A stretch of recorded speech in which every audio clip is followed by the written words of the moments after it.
Welcome to a Telltale Books video. I'm Greg, and I'm going to continue my Abraham Merritt series with a review of his The People of the Pit. We are Telltale Books, bringing you the best in literature, literary topics, and graphic design and bookmaking. If you want to support us, you can find us on Etsy and Pango, where you can find gently used, rare, and even top quality used books. And if you like this video, be sure to hit the like button, the subscribe button, and maybe even that bell to be notified when new videos go live. Thanks for joining us.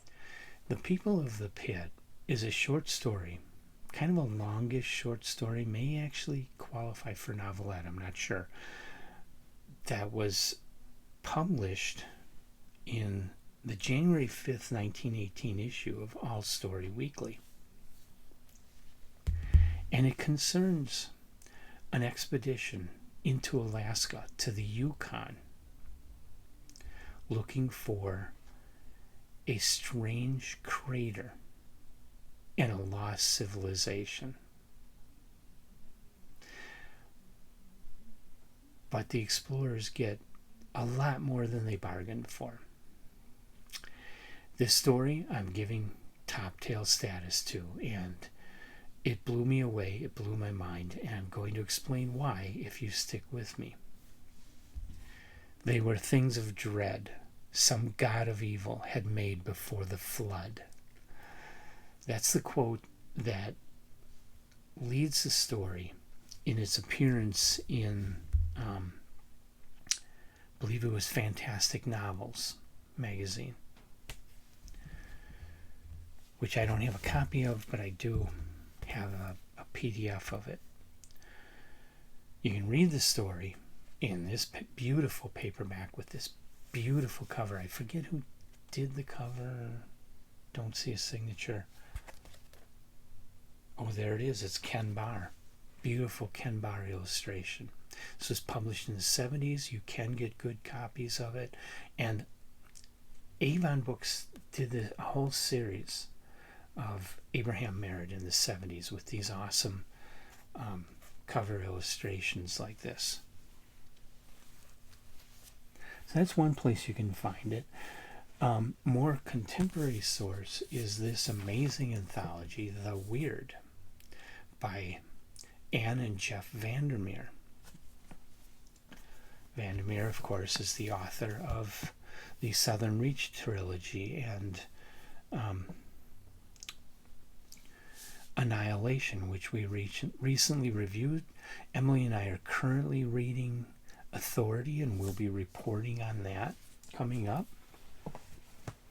And I think Annihilation in particular does kind of, it doesn't read like an Abraham Merritt story, but I think it does pull some general trope ideas of, an area that's a lost world where there's strange life forms that we've never seen before, and we don't know how it got there or why it's there or why it's so strange or what's going on.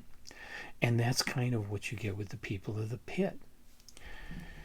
In it's one of those stories. This was common back around 1918. You'd start off with the narrator of the story would come upon a person, and this person was, starving or, half dead or beat up or whatever. And that person that they come across then tells their story. And so then the story switches over to being narrated by that second person who they found. And that's what happens here. And some explorers that are looking for this crater up in the Yukon, specifically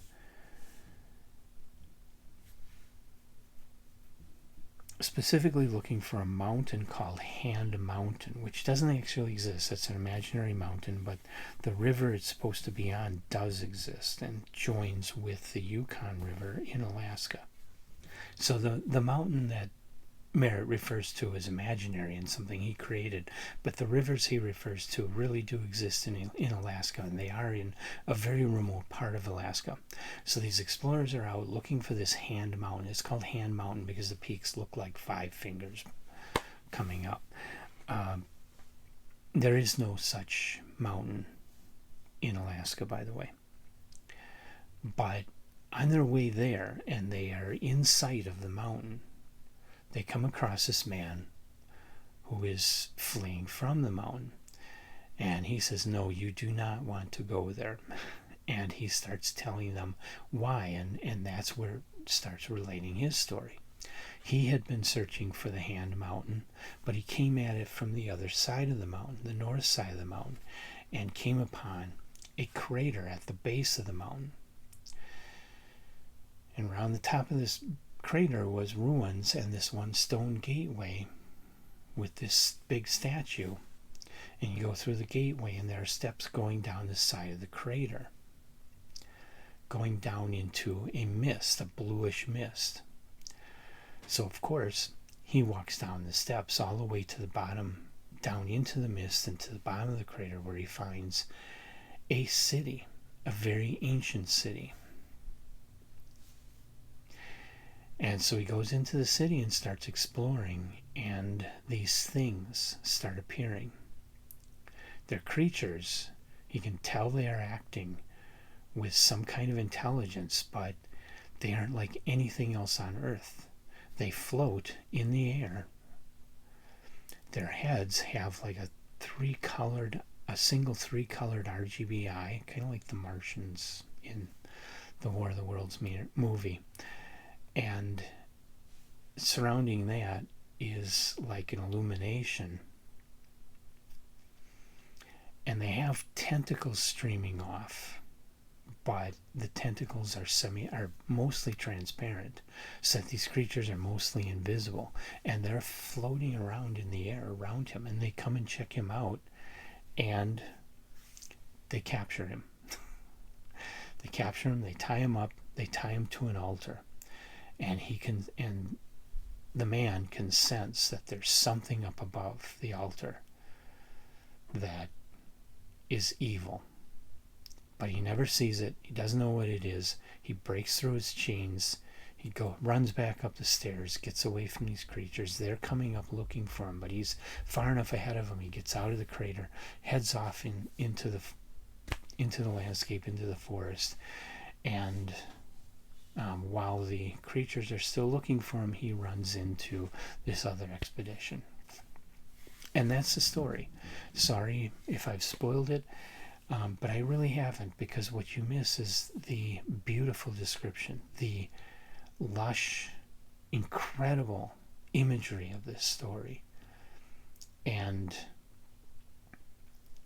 the great writing that Merritt put into this, and the mystery, the sense of mystery, the sense of dread, the feeling of the story, the atmosphere of the story. That's what makes this so great, so compelling.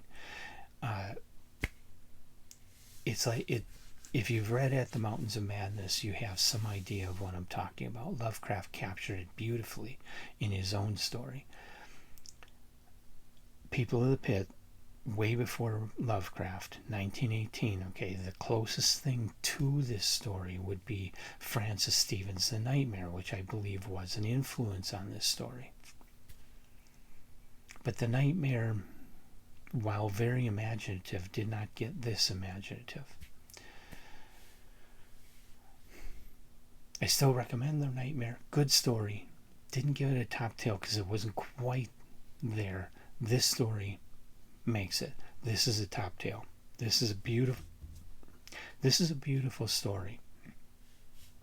Love the writing, love the imagination, even though not a whole lot of action to it, but just the imagination and this idea that there's this elder race hanging about out in the Yukon, lost in this pit of these strange beings that are like nothing else on earth, and they're intelligent, and they have a religion, and they have a god that is present in the pit.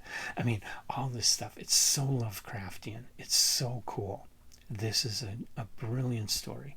And like I say, it was chosen for inclusion in Jeff Vandermeer's incredible The Weird, which, by the way, there's another channel, Wheel of Genre, that is slowly going through every story in this. So I imagine they if they haven't already, I can't remember, then they will get to the people of the pit, and it'll be interesting what they have to say about it. They tend to prefer the much more literary fiction kinds of things, and I don't know why they review the genres, because they don't seem to really love genre writing all that much.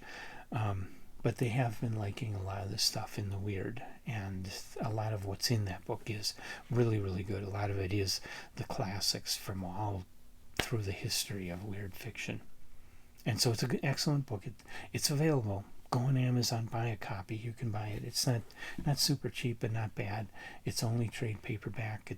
As far as I can tell, it's never been published in hardcover. Unfortunate, but really great book. Worth having in your library and reading through, and definitely worth it just to read The People of the Pit. So go read this story. Come back. Give me your thoughts of what you think of this story. I think it's a top tale. I think it's one of the truly great works here. Leave me your thoughts about that, about Abraham Merritt, and come on back. I'm going to continue going through the work of Abraham Merritt, with the next one being the short version of The Moon Pool. Merritt did that a lot. He would write like a novella version of his stories and publish them in All Story or Argosy, and then later on he would expand it to a full novel. And I'm gonna read both. I'm gonna read the shorter version of The Moon Pool from 1918, and then the next one after that I'm gonna read the novel version of The Moon Pool that was published in 1919, and we'll see what the differences are. So come on back for all the A. Merritt that I'm going to be going through, and everything else I do here in Telltale Books. And I hope you'll be seeing me, because I'll be here doing this.